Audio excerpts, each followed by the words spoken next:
I'm talking with Reverend Renee Kessler, who is with the Beck Cultural Exchange Center, and we're going to be talking about the importance of Juneteenth. Why is that such an important day, not only for Black Americans, but for all Americans? June 19, 1865 is the oldest known date of the last enslaved people to be emancipated. The Emancipation Proclamation was signed January of 1863. So what we're talking about really is that it took 2.5 years for those who were enslaved to find out or to be set free or emancipated on that day. Likewise, throughout the country, there are various dates and times where that news traveled or where that news was actually facilitated. And in Knoxville, we commemorate the 8th of August, which is really the state of Tennessee.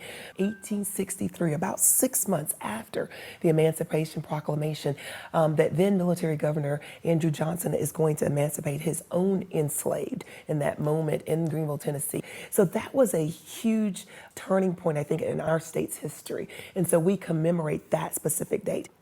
When those enslaved people found out that they were emancipated, many of them will move out of that area. And so they'll migrate to different areas of our country. But in so doing, they still take the traditions and the history with them. So there will be many people in Kentucky, for example, in Virginia and other places who also commemorate the 8th of August, not necessarily because that was their state's date, but because that was the tradition and the heritage of the people who moved there. So likewise, Juneteenth becomes all of our dates. We take the tradition and we remember. That August 8th date became so significant. I've talked to people who remember the 8th of August. They remember going to Chilhowie Park on that day, African Americans.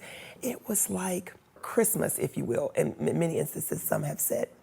I want people to know, to appreciate and understand the freedoms that we have today, how we didn't always have them, and is there something else we can do to leave this world better than we found it? Because I think there's always room for improvement.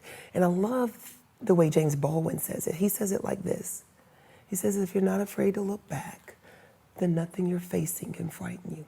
So we look back on history so we can learn, so that as we go forward in the future, we're better people, we're better for one another, and we leave the world better than we found it.